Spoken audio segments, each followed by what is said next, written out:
Hey, welcome to the show. I'm your host, Chris Swainhart, and this is Gun Stuff.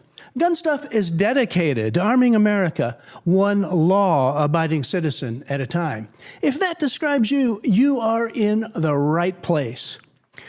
We've got a great show lined up for you today. Marine Scout Sniper Heritage Foundation. That's a mouthful, but it's worth saying and it's worth watching. You stick around. And if you receive some of our emails, check out the link to their website. Vantac Tech. They've got the latest and greatest. You're going to want to stick around. And then also Liberty Ammunition. You know, we're always very grateful to the Second Amendment Foundation. I'll tell you one thing that's really had me concerned lately is everybody thinks that everything is hunky-dory now, that Trump is in, and we're not going to have any more problems. But guess what? On the horizon, the ugly head of the so-called assault weapons ban has reared itself one more time. And to make sense of it all, I have to rely on an expert, and that would be Bill Sack from the Second Amendment Foundation.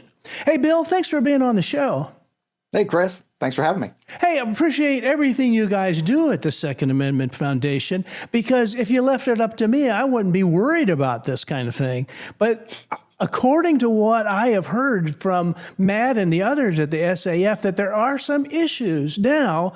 People are still fighting against what they call the assault weapons. Now, first of all, before we get into the legalese of this, what about the AR-15 has them so scared?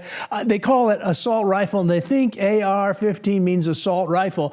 Let's just talk about that definition in general before we get into the legal parts of it, Bill. So what is so scary about this gun? I mean, in reality, nothing. What scares them, I think, is just, I guess the fact that it's black or the fact that it has scary features like a pistol grip. I think realistically, what really scares them the most about it is that it looks like a military weapon. You know, the AR-15 shares a lot of heritage with the military M16, and compared to one another, not internally, of course, but the way they look on the outside, it looks like a soldier's weapon. And so I think for many gun uninitiated folks, that frightens them a lot.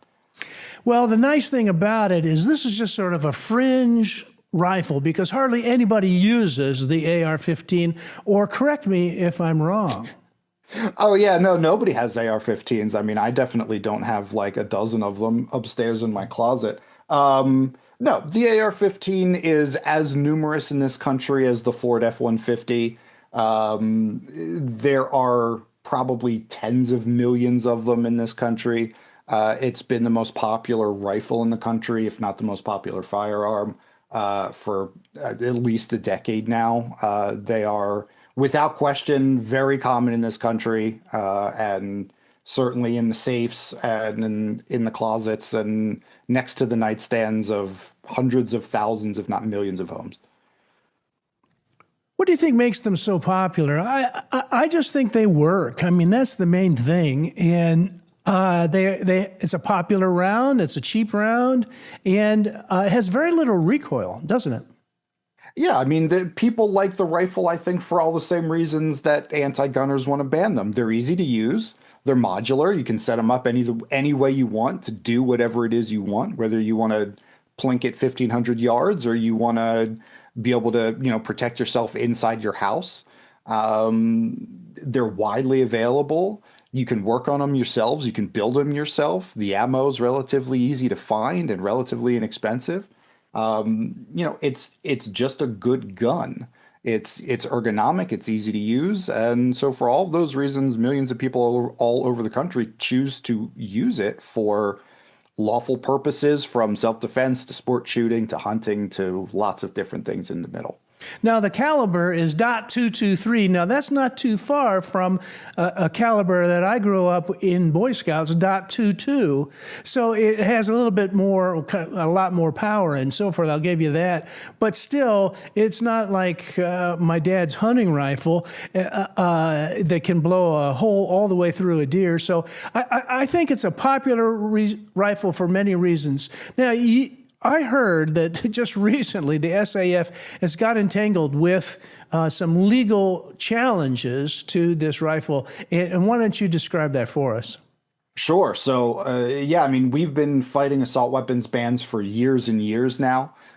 We have, I think, seven of them currently, seven lawsuits currently going on all over the country, including two right now that are in front of the Supreme Court requesting certiorari.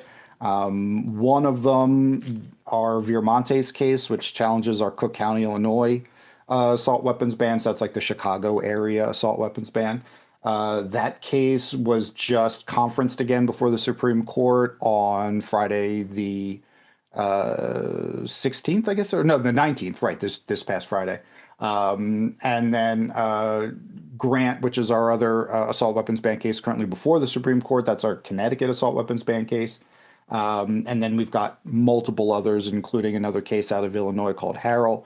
We've been fighting this for a long time, ever since they started to pop up about 15 years or so ago. And unfortunately, even though we're fighting them in a lot of places and hoping that the Supreme Court takes this issue up finally this term, we're seeing states like Virginia now that are interested in proposing new bans, and they want to join the list of states that we're going to have to sue. So not at all a problem that is done and put to bed quite yet. We got a little bit of a road yet to hoe. Now, can't we just sort of ignore this stuff? What would happen, let's say, if I were in charge, I don't know anything about the law. I heard in a business sense, it costs you 60 grand just to even start a case and do anything. And a lot of folks might be like me and say, yeah, it's never going to happen. But that would be a mistake, wouldn't it, if we would just ignore this? Well, I mean, ignore the bans, yeah, and I mean, there's no question that what our duty is, as Americans and as patriots and in defenders of the Second Amendment, is to make sure that we fight for both our rights and the rights of our kids and future generations that are going to make use of these rights. I mean, to the extent you're asking, like, should we ignore complying with these laws? That would be a personal decision that I would leave to you and your household and your family members, because I am a lawyer, Chris, but I am not your lawyer. No, but in a way, yeah. In a real sense, though, the Second Amendment, you are standing up for us. The Second Amendment Foundation, you're going out there, you're filing these suits, the countersuits, the amicus briefs. You're doing everything you can to preserve our rights. Now, I'm grateful for that. What can I and other Americans that are patriots do to support the Second Amendment Foundation? Oh, there are so many great things that you can do. I mean, first and foremost is become a member, right? You want to add your name to the membership roll. So when we report how many people are members and supporters of SAF, we want that number to be big and scary. For people that are interested in passing gun control or fighting in the courts, we want to be able to tell them that we have hundreds of thousands and millions of members that have our backs and have the backs of the rest of the American people. Donate money. You rightly mentioned, like, these lawsuits are expensive. Lawyers are expensive, unfortunately. But one of the things that we're really proud of here at Second Amendment Foundation is that we're very transparent with how we spend our money and how we spend your money. Last year, it was over 80% of every dollar went directly to the mission. And this year we did just a little bit better. And we are over 81% of every dollar that you guys donate. Oh, that's excellent, actually. To the mission. So, a lot of times it's flip-flopped. Yeah. These nonprofits, they take the majority and just do a little bit as a token, but you guys are great. Now, for people that are interested, you've got a website, and for our podcast listeners, where do they go, Bill? Sure. So our website is saf.org. If you go to saf.org/give, you can donate. You can set up one-time donations, recurring donations. We're set up to take money any way you'd like to give it to us. If you'd like to do it anonymously so the government can't track it, we are set up to accept crypto. You can even set up part of your estate to donate some of your estate upon your passing on to the great beyond, to SAF, so that the work that you've done your whole life to build your estate can support your kids and your grandkids' rights even after you're gone. Well, Bill, that sounds great. And hey, I think I'll talk to my attorneys to make sure that you're in our estate. Well, thank you so much. Appreciate you being on the show. Appreciate everything that the Second Amendment Foundation does for us. Now, you folks stick around. There's more to come from Gun Stuff.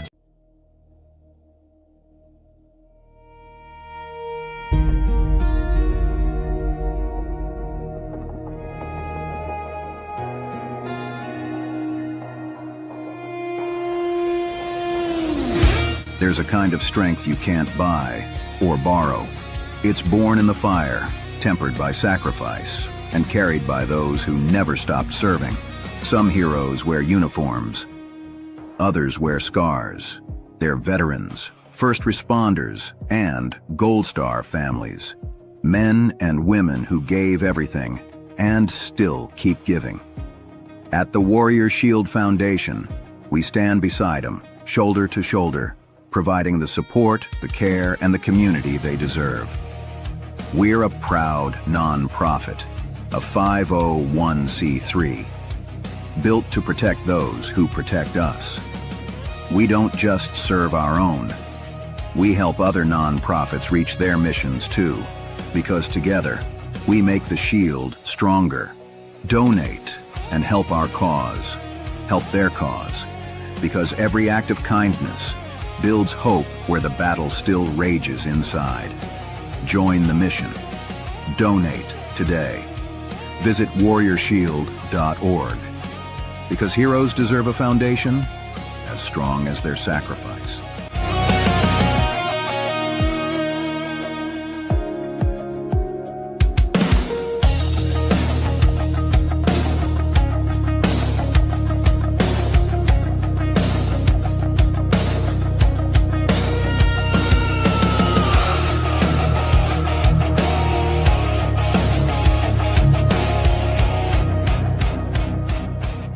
The next generation Gerson double stack Witness 2311 takes the 1911 design to the next level. Compatible with many 1911 slides, barrels, and parts, the Witness 2311 series is not a wolf in sheep's clothing double stack like much of the competition. Don't be fooled by the words double stack. Get a Witness 2311 for a true evolution of a 1911 double stack with match grade features. Find yours starting at just $749. To learn more, visit eaacorp.com. So, Scott, you were busy this week, and you're always training and having fun shooting weapons. What is it that I'm looking at here? This looks pretty crazy. Yeah, so Chris asked me to send in one of my, some of my favorite shots and stuff like that from different competitions, and this is it. This is probably one of my favorite of the year, and this is from Legion Run and Gun, and this is on the stage of the shooting competition. You back up, you sit down, and then you are treated like a POW or an enemy or whatever, and they snatch you up, they bring terrifying. You in. Yeah, and the thing is we were first to go through because we're the range officers and we're doing video and everything, so we ran day one. But this was my favorite stage, and we show this very well in the other videos. But the thing is this was such a good stage because they snatch you up, you don't expect it, this thrown over your head, they ask you some questions and stuff like that, and this has been consolidated down so that we could fit it into this section. But thing is, then you're escorted out, you're set down, and then you're given instructions on how the stage is going to go, and then they rip the cover off your head, put a pistol in your hand, and it's time to defend yourself. That was one of the great things that I loved about this. But the thing is the video and the main video that we showed, we have a lot of really good footage on this stage, and it is just really, really good to see how people respond to it, because you have different responses. They ask you questions, you're interacting with your takers and stuff like that, and then you have to jump into action and do some shooting. And as you can see, I had a bad magazine on that stage, so I had to drop it and get another magazine into play really quickly. You mean to say that you have technical problems when you're out there on the gun range? Absolutely. I don't know how that happens. If you're trying to shoot fast and you're trying to shoot in competition, you are going to have a technical issue. You're going to have a magazine that doesn't seat properly. You're going to have, it's going to get caught up in your holster. A piece of gear is going to get in the way. There's always going to be a problem. And that's the thing. That's why we like doing this, is because you learn to fight through these issues.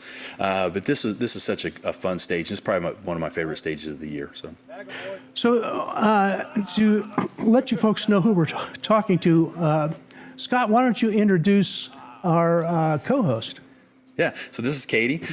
So Katie, welcome. This is Katie's first time joining us on the show. Katie is a producer for Gun Stuff, and she's filling in today. So we asked her, we've asked her several times to join us, so that way you guys could meet her and get a chance to meet her and everything. But today she's done it. So thank you. So Kate, I feel much more comfortable behind the camera at SHOT Show than I do here. yeah, exactly. You filmed lots of people at SHOT Show for years, right, Katie? Yep. So That's right. I feel a little disappointed I won't be there next week, though. now, Katie, you ordered one of these for your own family, as I recall. What is it that we're looking at, Scott? Yeah, so this is the Taurus G3, the TRO, and this model comes with a Viridian optic, which is right here. It comes with a little Viridian RFX11. I haven't mounted it yet, but this gun's 9mm. Comes two 15-round mags with safety. Safety is on this side here, and the front, it has front side serrations, has aggressive texturing on the grip, so it's not going to slip. Pick rail on the bottom for you to mount any lights or anything like that. But the best thing about this pistol that I talked about before is that it has the restrike capability. So most striker-fired guns, once you pull the trigger, you have to now work the action to be able to be able to pull the trigger again. So if you pull the trigger and the round doesn't go off, you can just simply pull the trigger again. Yeah, I've never even heard of that. That's great. And now, Scott, I'm going to have to leave it there. Katie, last words for you. Have you taken yours out to the range yet and shot it? No, we haven't yet. We just picked it up from our FFL, but we did get a membership at our shooting range. All right. Nice. Okay. Well, look, we're going to have you report back and see what you think. Now, this is about the last time we're going to be putting any prices out here, because we hear that a lot of the video people don't like us. They think we're trying to sell guns, and we're not really trying to sell guns. We're just trying to support the Second Amendment. But if you go over to gunstuff.shop, you're going to get a $179 green dot for free. Hey, you guys stick around. We don't know what's coming. We'll let you know, or maybe you can tell us when you find out.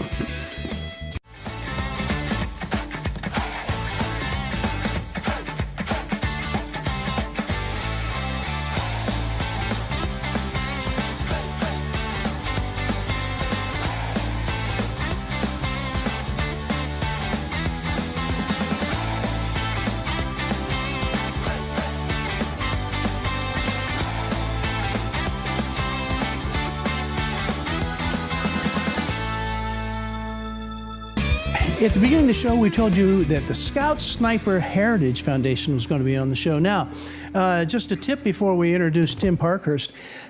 If you have not subscribed yet to our Gun Stuff email list, you need to, because we sent out a big welcome package to the Scout Sniper Heritage Foundation just yesterday. And here to explain all about it is Tim Parkhurst. Tim, thanks for being with us on today's show. Yeah, thanks, Chris. I really appreciate you having me on. I've seen you guys around at different shows here in the past year or so, and always a pleasure to run into you again. Tell me, what is a Scout Sniper? I'd like to know that first. Before we go any further, what the heck is a Scout Sniper? Yeah, so Scott's going to hold me accountable here because he's one too. I'm going to try to rattle off the definition after 30 plus years. But a Scout Sniper is defined as a Marine who's highly trained in field skills and marksmanship, who delivers long-range precision fire on selected targets from concealed positions in support of combat operations. And what that means to the average person who doesn't go in for these long things like that is that basically is somebody that can shoot really far and take out a target. And it's also somebody who is trained to collect and report on information on the battlefield, to be the eyes and ears of the commander. So Scott, yeah, that's amazing. So I don't know if I could have pulled the definition right off the top of my head, but Tim was my platoon leader when I first joined the state platoon, and so he helped guide me in this. And then we found out that he's part of the association, and so we wanted to help out. So thank you, Tim. Of Second Amendment friendly people, and obviously we're Scout Snipers, and we made our living with a long gun, so we're all pretty Second Amendment friendly. So yeah, these are our peeps, right? Yes. Now, how many Marine Scout Snipers are there today in the Marine Corps? Well, that's a really good question. The Marine Corps dissolved the formal Scout Sniper program 2 years ago in 2023. So, how many are left on active duty right now is a guess. But throughout our history, there have only ever been maybe 300 or 400 on active duty. Even during times of war, the number hasn't exceeded that by very much. So it's a very, very small number, especially when you consider other elite units like the Marine Raiders are sitting at around, a couple thousand, and Green Berets are maybe at, 6,000 or 8,000 or something like that on active duty. To be numbered in the hundreds makes us very, very small. Now, are they completely discontinuing it? And once these are gone, that's it, or what, Tim? Yeah. So what has happened in 2023 is just a repeat of history. This is the fourth time in 105 years of Scout Snipers, ever since World War I, when they first initiated a Scout Sniper program and had a formal school at Quantico, Virginia in 1918. Right after the war, they canceled the program. It's one of those kinds of things that you can always guess as to what the real motivation was. Maybe it's a cost-saving measure. Maybe it's the fact that, particularly in the old days, the idea of a sniper who shoots a specific enemy in the head rather than just spraying with a machine gun is somehow less noble. That's closer to murder, or something like that. It's ungentlemanly. People don't like to talk about snipers. And I think there's a mindset amongst commanders, even today in our military and militaries worldwide, that is just a little bit uncomfortable talking about the job.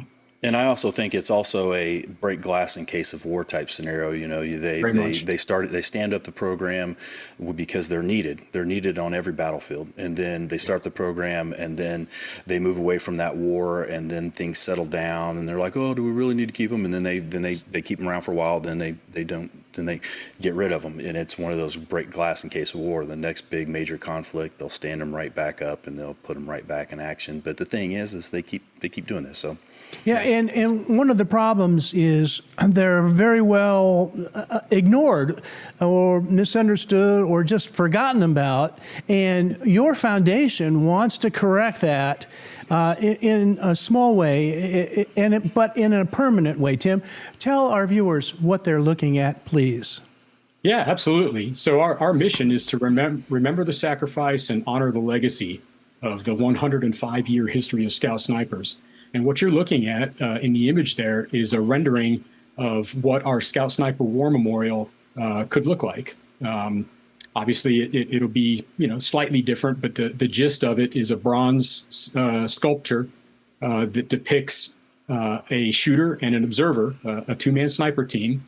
And if you look closely, the image is of a shooter from the Afghanistan era, which is the modern era, and then the observer, who has his hand on the shoulder of the shooter, is a World War I era Marine. And so that bookends our history. We began in World War I, and our last combat deployment as Scout Snipers was actually at Abbey Gate during the disastrous drawdown from Kabul. And then just a couple of years after that, they dissolved the program. Oh, man. I didn't know they were involved in that. And here's another rendering right here. Yep. So we paid a gentleman by the name of Ben Cantwell, who just had this uncanny ability to take what was in our heads and create this image. And he gave us several different views of that image so that we could show this to our community and get feedback on, should this be what our memorial looks like? And, I think this concept met with overwhelming approval with a handful of minor changes, perhaps. Yeah, and what you're looking at there is kind of getting into the next topic. I don't know if you want to move on to go ahead. Yeah, the hunt. Yeah, so to raise money for the Scout Sniper War Memorial, we have a hunt that was donated to us by a former member of the UK Special Forces, and this is a 5-day, 6-night hunt for two, all expenses paid, to England, and they'll get a chance to hunt in northern England. But for 2 days prior to hunting, they're going to have the opportunity to basically learn at the feet of some very highly qualified, top-tier UK Special Forces sniper instructors. So Accuracy International is one of our sponsors for the event.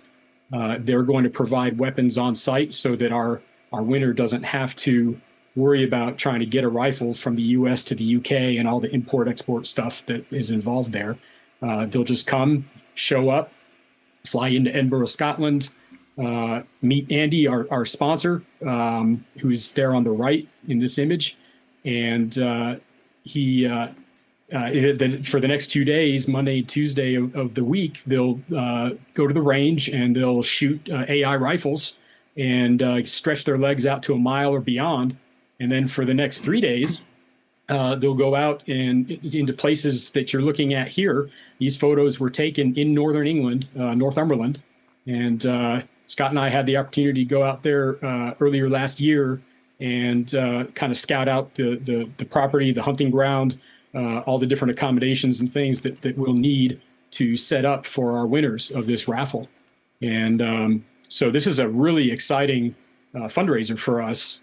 For the cost of a $20 ticket, you can win this hunt for you and, let's say a father and son, or a husband and wife team, or you and your best buddy, want to go and do this hunt. It's an amazing opportunity. Now, Tim, we're here at the end, believe it or not. Yeah. In spite of everything. So if people would like to jump on board and support your foundation or even register for this giveaway, where do they go? ScoutSniperHeritage.org. You see it right under my picture here in the screen. If you go there, there will be a pop-up that takes you to the hunt raffle and a couple other cool products that are firearms related that you might be interested in purchasing to support the cause. And all the proceeds of this go towards helping to build the Marine Scout Sniper War Memorial that we're going to put at the National Museum of the Marine Corps at Quantico, Virginia. Well, we're going to leave it there and invite you back. We'll have you back on a little bit later in the year and see how you're doing with your fundraising, okay? That's great. I really appreciate the opportunity, Chris. Thank you so much for having me on. Thanks a lot, Tim. You folks stick around. There's more to come. But the one thing I can tell you about my family, it's bred into us. We're not quitters.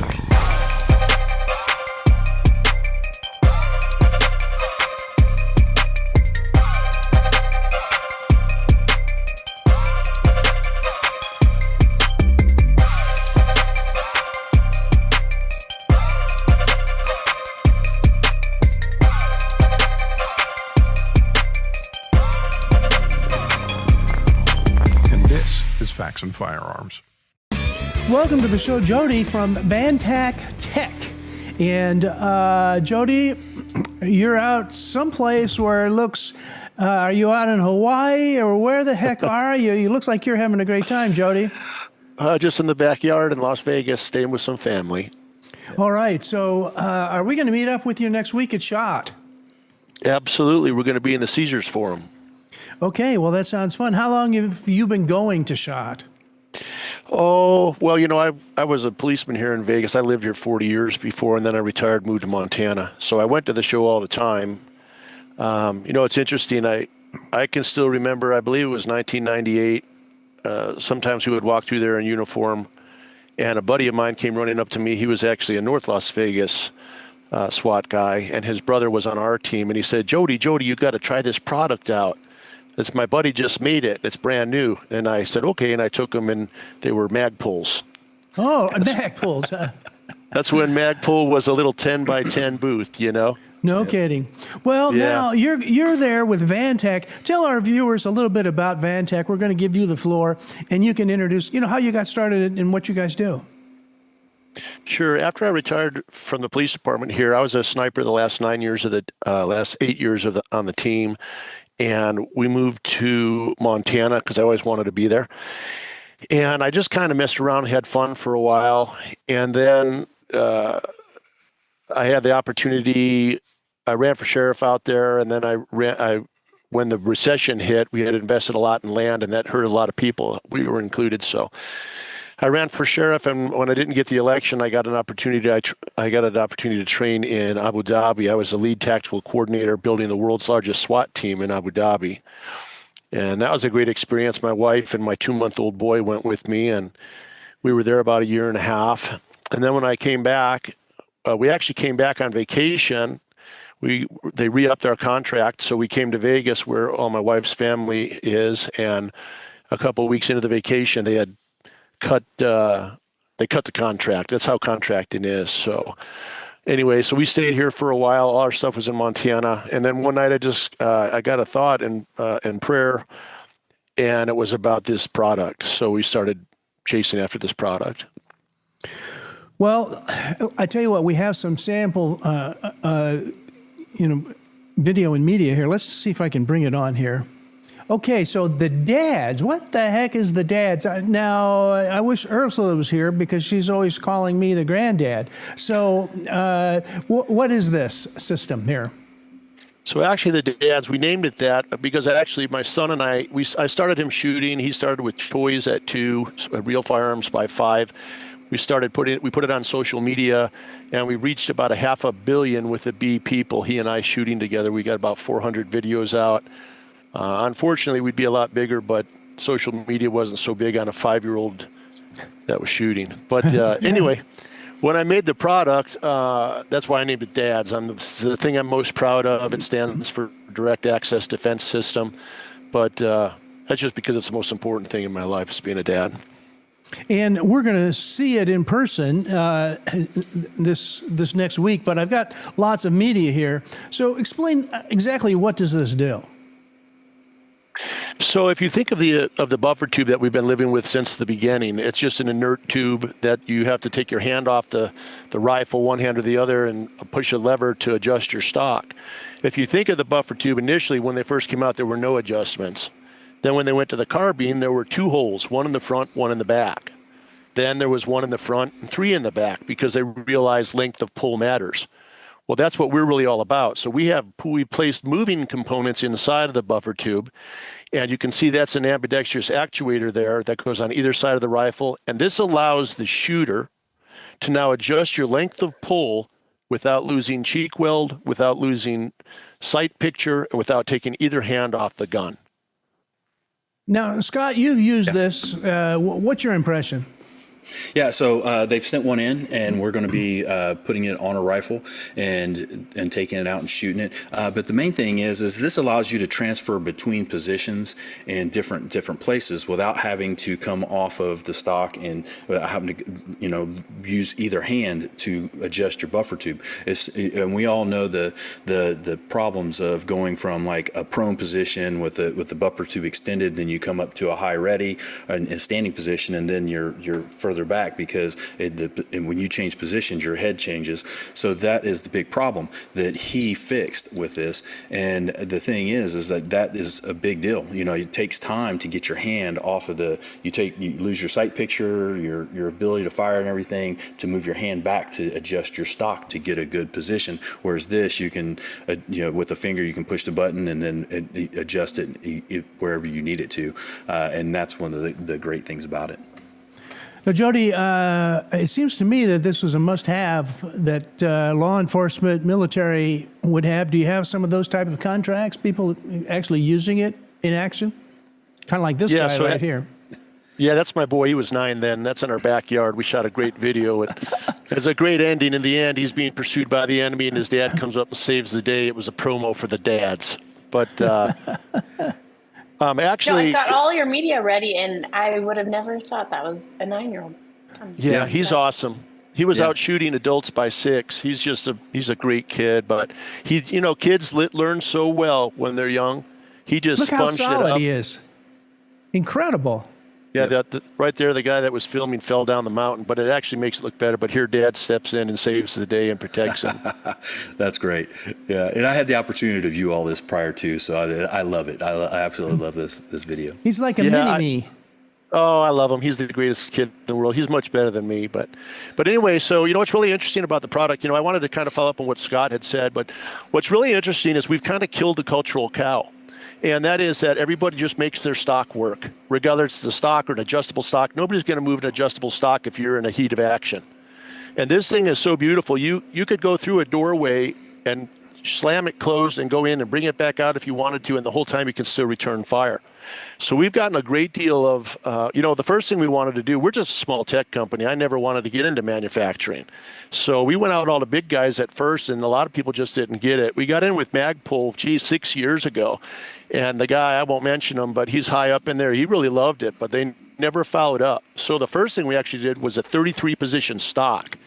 And actually, you guys were awesome. You guys came and did a great video with us on that. That was quite a while back, I think in 2019. But the problem was people now, they want their stock. So we still have 3 patents on that. We're getting our 7th patent now, and we put it into the buffer tube so people could run whatever stock they wanted. But we had the Navy SEALs bite. I have an email from Dev Group that wanted that 33 position stock, but we never got past prototype because we're just a small company. We didn't have the money for the molds. And then the SEALs set up a bunch of testing last year, and then right out of the blue, they just said, hey, we just can't do it. We were all prepared. They wanted us to build 10 rifles.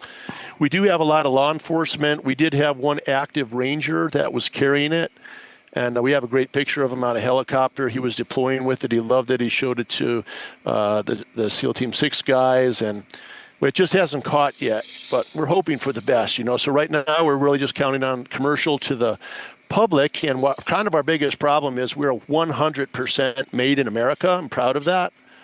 But the problem is people don't want to pay that price. It is very expensive to build a product 100% made in America. But I'm proud of it. And that's really where I want to stay. That's the Ranger right there that was deployed with our system on his gun. Yeah, and the main thing is that the ability to be able to change your stock just with the push of a button either here or here. And this basically is the buffer tube that screws into the receiver. You either push with this finger or you push with your thumb when you're in your grip position. So that allows you to change. That's what allows you to adjust the stock. And this is a very simple solution to a problem that's been around since the invention of the collapsible stock. So that's great. So Jody, we've got 15 seconds left here. Now we're going to catch up with you next week at SHOT Show. Scott's preparing some media, and then we'll have you back when we put that all together, and we'll have you back on our show again.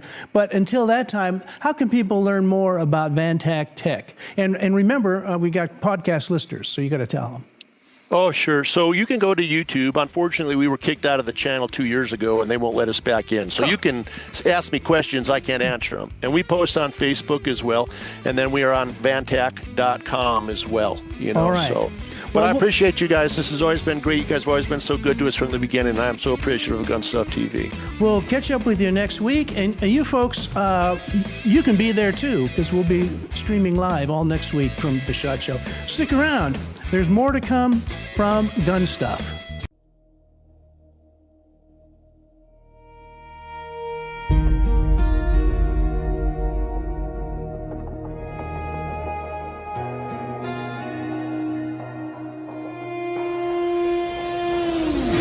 There's a kind of strength you can't buy or borrow. It's born in the fire, tempered by sacrifice, and carried by those who never stopped serving. Some heroes wear uniforms. Others wear scars. They're veterans, first responders, and Gold Star families. Men and women who gave everything and still keep giving. At the Warrior Shield Foundation, we stand beside them, shoulder to shoulder, providing the support, the care, and the community they deserve. We're a proud non-profit, a 501c3, built to protect those who protect us. We don't just serve our own.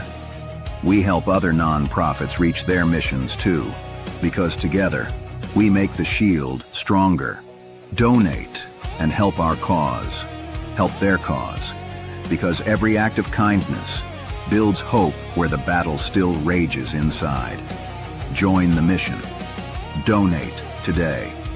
Visit warriorshield.org. Because heroes deserve a foundation as strong as their sacrifice.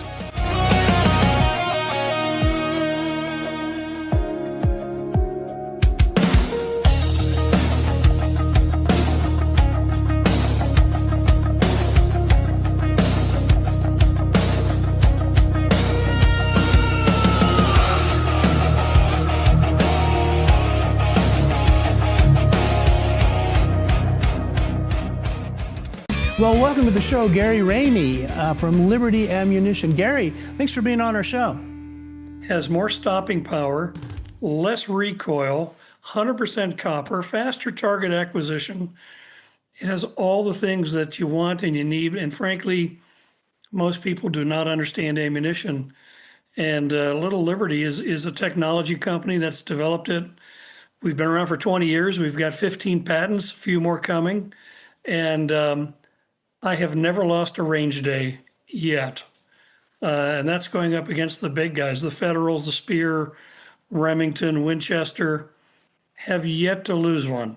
People are amazed, but much like your other guest, when you're small, it's very tough to break into it. We've been trying for 20 years and we're still struggling, but department by department, customer by customer, we're getting there. Yeah. So Scott, now you're a competitor. Let me ask you, when you go out to compete, and your reputation's on the line, do you go for the cheapest ammo that you could find anywhere? Is that the best course of action if you want to win?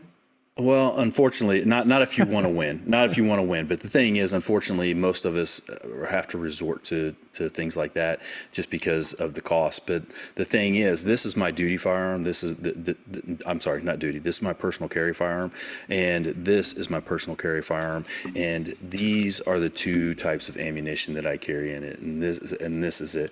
And the main thing is because they sent some in a while back. They were guests on the show before. We did some shooting with it, and this performed phenomenal. So this is what I carry. This is the round that I'm going to use to defend myself in an emergency situation. And just so you can see, it has a really big hollow point in there, and that hits and that opens up and it dumps all its energy into that target. This is the 380, and then this is the 9mm, and this is a great performing round. And it comes with a hybrid case. It has the hybrid case on here as well, as you can see.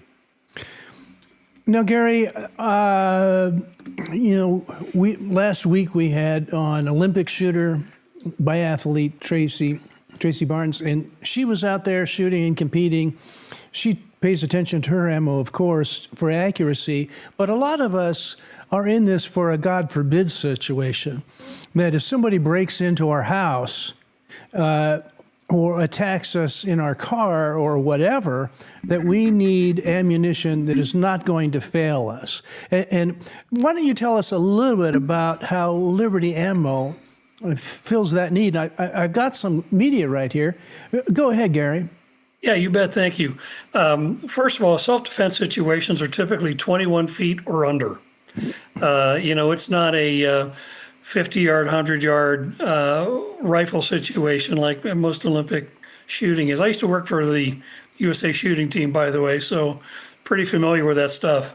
Our ammunition, as was mentioned, it opens up and it delivers all that energy into the target.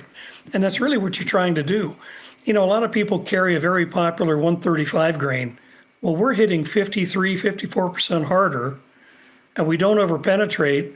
So we deliver all of that energy into the target, whereas the other guys could overpenetrate. They don't hit that hard to begin with because they're lead. And, again, ballistics is a very different animal.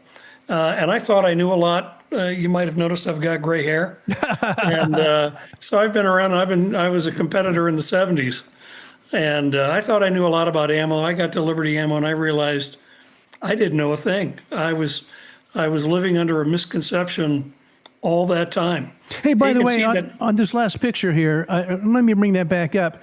It says plus P. Now, Gary, we get a lot of people that watch the show on TV syndication that may be new to the shooting sports. What is plus P? Yeah, great question. We all load our ammunition to SAMI standards, which is the Sporting Arms and Ammunition Manufacturers Institute, and up to 35,000 PSI is a normal load. And if you go 35,000 to 38.5, 10%, then you're plus P. And then anything above that, SAMI doesn't even recognize or recommend. So we put it on there. Our ultralight and civil defense are plus P. Our Overwatch is not. So we've got plus P and non-plus P. Can all let's say a Glock or all firearms handle plus P or not? Yes, particularly in duty ammo or self-defense ammo. It's not your range ammo. It's there for when you have an issue. Would I recommend using that shooting thousands of rounds every year? Probably not. And I'm sure Scott could attest to this. There's a lot of cheap guns out there with a lot of internal plastic parts. And, having been with 2 high-quality handgun companies, I can tell you most small handguns won't last 10,000 rounds using any ammo. So we're your self-defense guys. Yep. And but your life's on the line. You don't want to defend yourself or your family with ball ammo or ineffective hollow point. Now here's ballistics gel. That's to kind of simulate tissue or whatever. Give us which side did it enter in, from the right or from the left, and what's that big ball there? What's going on? Yeah, that's a clear ballistic gel. That bullet has entered from the part that's contorted. You can see it looks like a trumpet lip there. That's the entry point of the bullet, and that is the rupture of our hollow point. As that body fluid enters the cavity, the pressure builds inside there, and our bullet ruptures from the bottom. The hollow point just opens up and becomes slightly bigger temporary wound channel. Ours creates that permanent wound channel. In fact, if you watch that as a video, it diesels. So there's actually smoke and burning coming out of that entry hole. So we're designed to stop the threat. Yeah, so... Oh, yeah, this is our new one.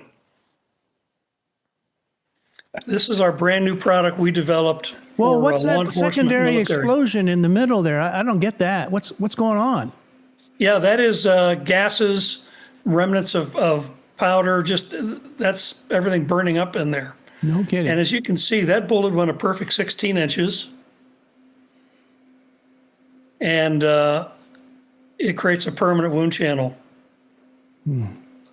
Well, I hate to be grim, but that's our purpose. Stop the threat. And these the hollow points that I have, the ultralight hollow points, so these won't go as deep, if I'm not mistaken, but they will make a even bigger wound cavity, if I'm not mistaken. But those actually hit harder than the other ones because of the velocity. See the simulation for that one. Stopping power is velocity squared times half the mass or weight of the projectile. Now, I don't know what the heck has happened here. We're having more problems. It seems to me like time's gone by so fast. How could we possibly be to the end of this?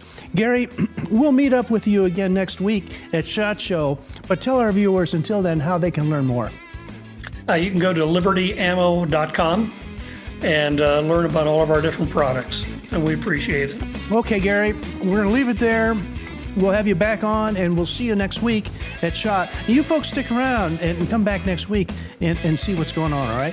Hey, thanks a lot, Gary, and we'll be right back after this quick break.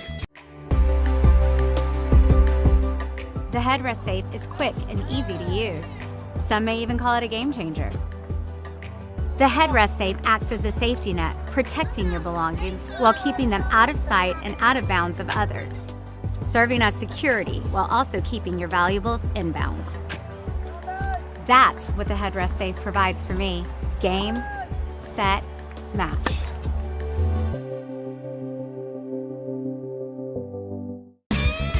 Here's just a reminder, next week is the SHOT Show coverage, and you'll be seeing a lot of that. Check for all of it in archives and X, Rumble, and Facebook. It'll all be there. But until that time, get your stuff from GunStuff.